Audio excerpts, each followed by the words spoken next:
Hello, Jonathan, designer of Panzer Attack here again with you. In this video, I wanted to go ahead and walk through an example game turn with you and show you how Panzer Attack flows.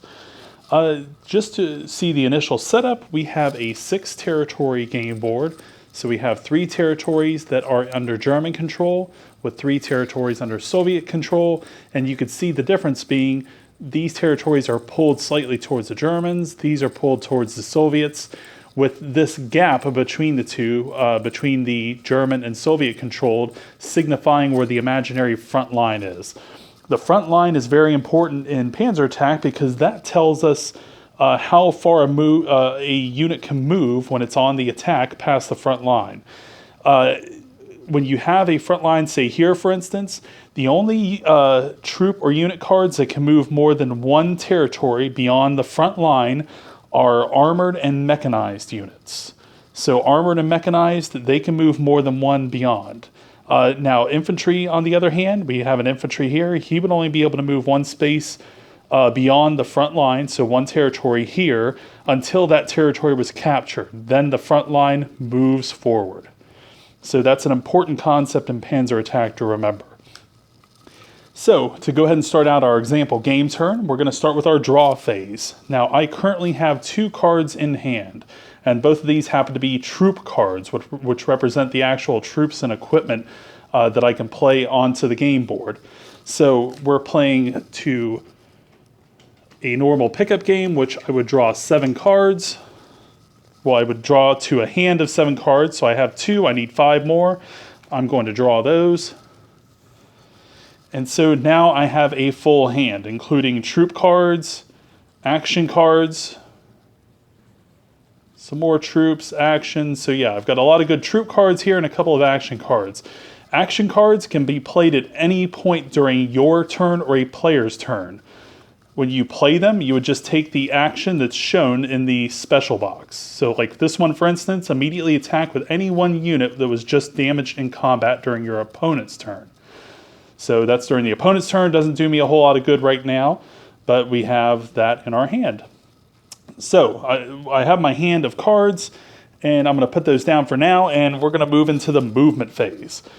So I'm going to start with movement of both air and ground units. The way Panzer Attack, the way the board's laid out, is I have the territories in this lane. I then have like an imaginary air lane in which air units move across. That's closest to the territories. And then I have the ground lane where ground units move down here below the air units. Now, for the sake of this video, I have the Soviet ground units closest, but if my opposing player was on the other side, it would actually look more like this, where the ground units would be facing towards them, and they would be down this way, and then the Soviet air units would be here. Excuse me, but for the sake of our video, we're going to put the ground units there so you can see them. So what I happen to have up here for the Soviets is in this territory, I have an infantry unit, which is a soft unit. I can see that by the S up here. It's soft, meaning it's unarmored. And then I have 2 BT-7 tanks in each of the other 2 territories. BT-7s, they're tanks, so they're armored. And I can see their combat values down here and the cost. So, as the German player, I'm going to make my move. I want my aircraft, which can move up to 4 territories. I'm going to move him 1, 2, 3 territories all the way to the end. The tank can move up to 3. So I'm going to move him 1, 2 here. And remember, since he's a tank, he can move more than 1 territory beyond the front line. My infantry, my pioneers, they're going to move 1 territory forward. So now that I've done all my moves, I can then move into the air attack phase. So my air units would attack first. So to show you how this works, my Henschel 129 tank busters, they are going to attack the BT-7 tank in the same territory. So when we're talking about air combat, air units that attack ground units, they're going to take their attack factor against the ground unit's air attack factor. So in this example, The Soviet unit is a hard unit, it's armored, so we're going to use our hard attack. The way these factors are laid out on the card, it's hard attack, soft attack, ground defense, and air attack. So I'm going to take my hard attack versus his air defense. If we consult the combat ratio calculator over here, in Panzer Attack, a 3-to-1 value would mean the defender is completely destroyed. If it's a 1-to-1 ratio attack, the defender is damaged and nothing happens to the attacker. The attacker is undamaged. If it's a 2-to-1 or greater ratio, the unit is killed, the defender is killed outright and nothing happens to the attacker. If it's a 1-to-2 ratio, then both would be damaged. Now, beyond 1-to-2 ratios, you can't make those attacks even, because that would be suicidal for the attacking unit. So just as an example, when we talk about a low odds attack, like a 1-to-2, that would be something like 2-to-4. So if I had a 2, say this was a 2 hard attack value against a 4 air defense, I could still make that attack, but they would both be damaged. In this case, though, the 3 hard attack versus the 1 means this is killed outright, so it's not only damaged, but it's killed and then goes into the Soviet player's discard pile. Now, territory ownership doesn't change hands here because air units cannot occupy territories. They can only fly over them. So with that air attacks done, I have nothing else I can do at the moment with air units, so I'm going to move on to the ground attack phase. What I want to do is I can go in any order I want, so I'm going to start off with my Sturmgeschütze. The Stug 3s are going to attack the BT-7 cavalry tanks here. So let's take a look at their combat values. So we see the Sturmgeschütz has a 7 hard attack versus a 2 hard defense.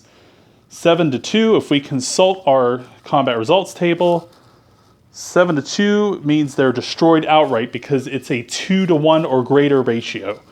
So the BT-7s are damaged and destroyed, they are out.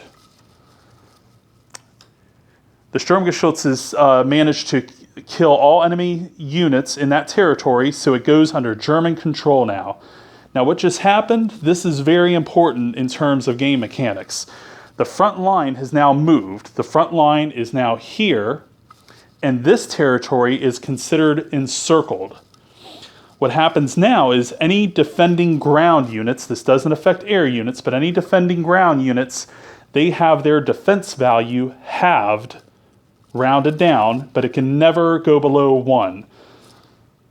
Now that's for the duration of them being encircled. To get out of the encirclement, they would have to be adjacent to the front line. So if they were to even move here, they would get out of the encirclement. But while they're encircled, they're in a bit of trouble. So this Red Army infantry unit, for instance, his defense value is 2, so halved, it's a 1. So he's now a 1 defense. So with him being a 1 defense, we're going to attack with our combat engineers. This is a soft unit, it's unarmored, so we're going to take our soft attack rating, which it's the same as the hard attack, but we're looking at soft. 4-to-1 now, that's greater than a 2-to-1 ratio, so this unit is killed. The Pioneers are left alone in this territory, so they now take control. So with all the ground attacks done that I can make, I only had the 2 ground units, we move into the repair phase. Since I don't have any damaged units or units that are on, or damaged units that are on a factory territory like this one, I have nothing to repair. So we're going to skip the repair phase. We then move into the build phase. Now in this game, each player only had control of 3 factory points.